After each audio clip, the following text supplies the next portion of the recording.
नमस्कार दोस्तों। क्या आपने कभी सोचा है कि अगर अचानक से उल्कापिंडों की बारिश धरती पर शुरू हो जाए तो क्या होगा?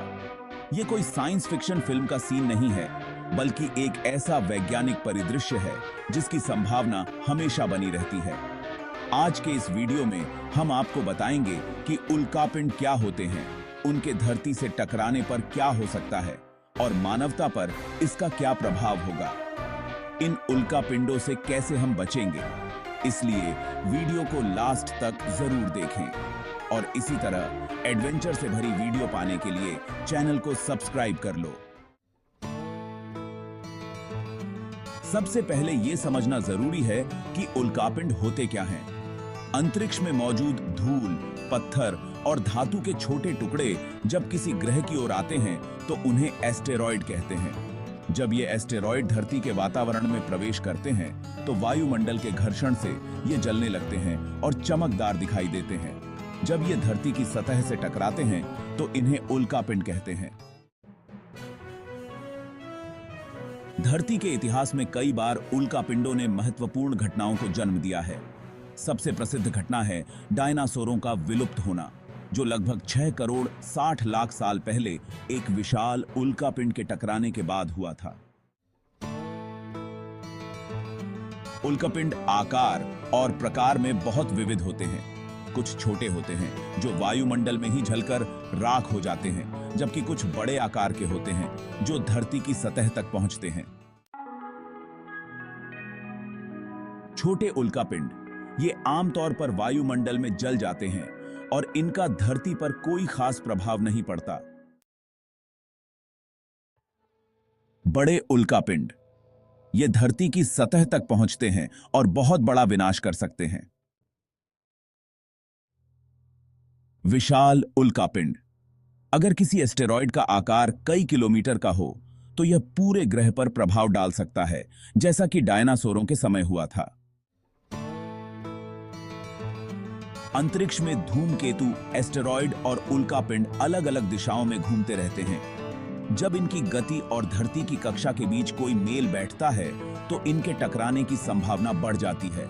अक्सर ये उल्कापिंड वायुमंडल में प्रवेश करते ही जलने लगते हैं, लेकिन अगर उनकी गति और आकार बड़ा हो तो वे जलते हुए भी धरती तक पहुंच सकते हैं।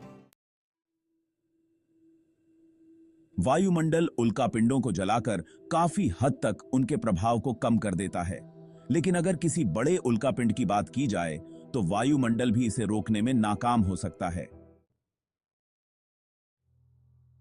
अब बात करते हैं, अगर बड़े पैमाने पर उल्कापिंड धरती से टकराने लगें तो क्या हो सकता है।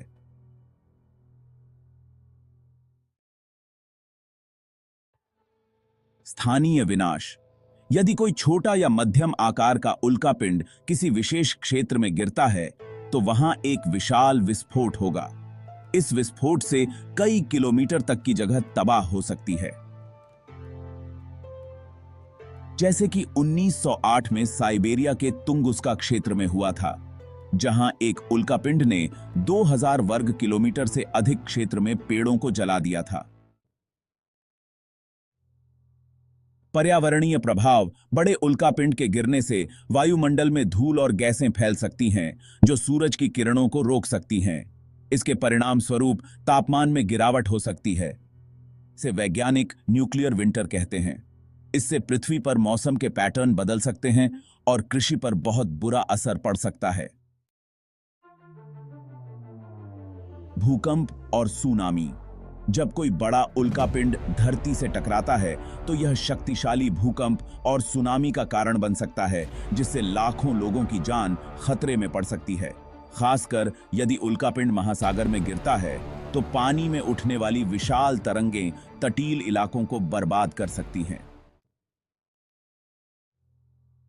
ग्लोबल विनाश अगर कोई विशाल उल्कापिंड जो कई किलोमीटर चौड़ा हो धरती से टकराए तो इसका प्रभाव वैश्विक हो सकता है। यह इतना शक्तिशाली होगा कि पूरे ग्रह पर जीवन के लिए खतरा पैदा हो सकता है। जैसा कि डायनासोरों के युग में हुआ था, उस समय पृथ्वी पर जीवन के 70% से अधिक प्रजातियां खत्म हो गई थीं। अब सवाल उठता है कि क्या हम उल्कापिंड के धरती से टकराने से बच सकते हैं?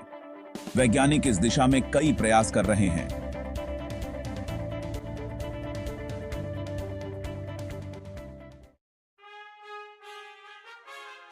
हाल ही में नासा ने डार्ट मिशन के तहत एक छोटे एस्टेरॉयड से टकराकर उसकी दिशा बदलने की कोशिश की थी। यह एक सफल परीक्षण था, जिससे यह साबित हुआ कि बड़े उल्का पिंडों को भी समय रहते रोका जा सकता है। वैज्ञानिक एस्टेरॉयड्स की दिशा बदलने के लिए लेजर तकनीक, न्यूक्लियर एक्सप्लोसिव डिवाइस और अन्य तकनीकी उपायों पर भी काम कर रहे हैं। यदि हम पहले से ही किसी बड़े उल्कापिंड की दिशा के बारे में जानकारी पा लें, तो इसे टकराने से रोका जा सकता है। आने वाले समय में उल्कापिंडों की धरती से टकराने की संभावना हमेशा बनी रहती है। हालांकि वैज्ञानिक ऐसी घटनाओं का अनुमान लगाने और उन्हें रोकने के लिए लगातार काम कर रहे हैं। हर साल सैकड़ों छोटे उल्कापिंड वायुमंडल में प्रवेश करते हैं, लेकिन अधिकांश जलकर राख हो जाते हैं। अगर धरती पर अचानक से उल्कापिंडों की बारिश शुरू हो जाए, तो आपको क्या करना चाहिए? अगर वैज्ञानिकों को किसी उल्कापिंड की दिशा के बारे में पता चलता है, तो वे समय रहते लोगों को सावधान कर सकते हैं। इस दौरान आपको सरकारी चेतावनियों और निर्देशों का पालन करना चाहिए। यदि आपको किसी उल्कापिंड के टकराने का खतरा है, तो आपको जल्दी से किसी मजबूत भवन में शरण लेनी चाहिए। अगर संभव हो तो भूमिगत शेल्टर का उपयोग करें। आपातकालीन स्थिति के लिए पहले से ही खाने पीने की वस्तुएं, पानी और प्राथमिक चिकित्सा सामग्री तैयार रखें। तो दोस्तों, यह था उल्कापिंडों के धरती से टकराने का संभावित परिदृश्य और इसका वैज्ञानिक विश्लेषण। आज तक हम कई बार उल्कापिंडों से बच चुके हैं, लेकिन आने वाले समय में क्या होगा, इसका कोई निश्चित अनुमान नहीं है। वैज्ञानिक अपने प्रयासों से हमारी सुरक्षा के लिए काम कर रहे हैं, लेकिन यह हमेशा याद रखना जरूरी है कि अंतरिक्ष एक विशाल और अनजानी दुनिया है, जिसमें ऐसी कई शक्तियां छिपी हुई हैं जो हमारे जीवन को प्रभावित कर सकती हैं। अगर आपको यह वीडियो पसंद आया हो तो इसे लाइक और शेयर करें। ऐसी और भी दिलचस्प जानकारियों के लिए हमारे चैनल को सब्सक्राइब करें। धन्यवाद।